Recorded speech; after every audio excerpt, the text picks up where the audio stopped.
Pemirsa, satu keluarga di Rembang, Jawa Tengah ditemukan meninggal dunia di rumahnya pagi tadi. Polisi menduga keempatnya jadi korban pembunuhan.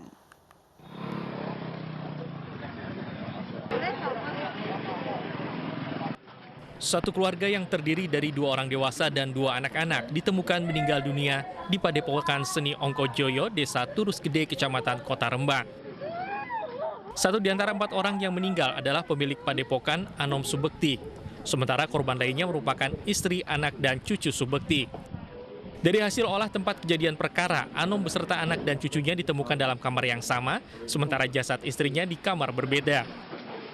Polisi menemukan luka lebam di tubuh dan kepala jasad korban yang diduga bekas hantaman benda tumpul.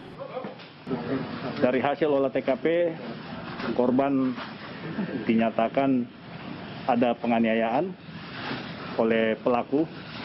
Cuma sampai saat ini kita masih dalam penyelidikan dan tim Opsnal Polres Rembang sudah melakukan penyelidikan. Kita mengumpulkan bukti-bukti petunjuk, yaitu dari saksi-saksi, keterangan saksi, kemudian ada CCTV yang di sekitar perumahan tempat tinggal daripada korban. Jenazah keempat korban selanjutnya dibawa ke Rumah Sakit Umum Daerah Rembang untuk diautopsi. Hingga kini polisi masih berupaya menyelidiki motif terbunuhnya korban. Dari Rembang, Jawa Tengah, Musyafa, iNews melaporkan. Korban banjir yang enggan mengungsi mulai diserang berbagai penyakit di Jepara, Jawa Tengah. Tim medis harus keliling kampung dengan menggunakan rakit dari batang pohon pisang. Pakai masker, Dengan menggunakan rakit dari batang pohon pisang, tim medis yang bertugas di Desa Dorang, Kecamatan Nalumsari, Jepara, berkeliling di permukiman penduduk korban banjir yang enggan mengungsi. Memasuki hari keempat banjir di Desa Dorang, korban banjir mulai merasakan berbagai penyakit. Dari warga itu gatal-gatal, batuk pilek, sama itu mual. Kan karena nggak bisa tidur, hipertensi, kebanyakan pasien lagi hipertensi. Hal ini terjadi diduga akibat kurang istirahat, suhu dingin akibat curah hujan tinggi, juga munculnya sampah yang berdampak terhadap pencemaran air. Banjir yang melanda Desa Dorang terjadi akibat luapan Sungai Serang Welahan Drainase atau Sungai SWD. Selain posko kesehatan dalam penanganan korban banjir di Desa Dorang, pemerintah Kabupaten Jepara juga menyediakan posko pengungsian yang dilengkapi dapur umum. Dari Jepara, Jawa Tengah, Alif Sutarto, iNews melaporkan. 2 warga yang terseret banjir bandang di Pasuruan, Jawa Timur ditemukan tewas. Salah seorang korban tewas ditemukan 10 km dari lokasi kejadian.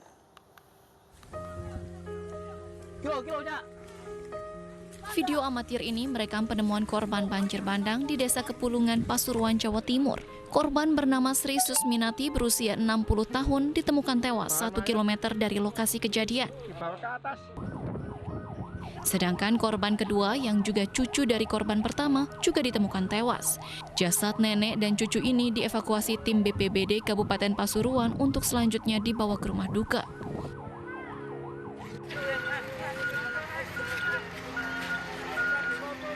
Sementara itu, Fitri ibunda Nanda tak bisa menahan tangis saat mengantarkan jenazah putrinya Nanda Zeni Sekar Arum dan Sri Susminanti ke tempat peristirahatan terakhirnya di tempat pemakaman umum setempat.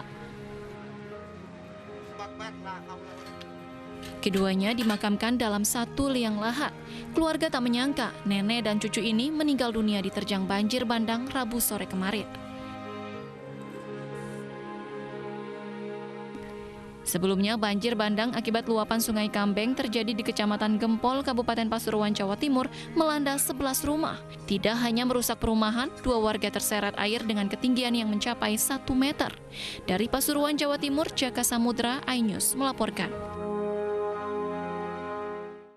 Setelah membantu warga di Kecamatan Tuminting, Partai Perindo juga menyalurkan bantuan untuk warga di 2 lokasi lain di Kota Manado, Sulawesi Utara.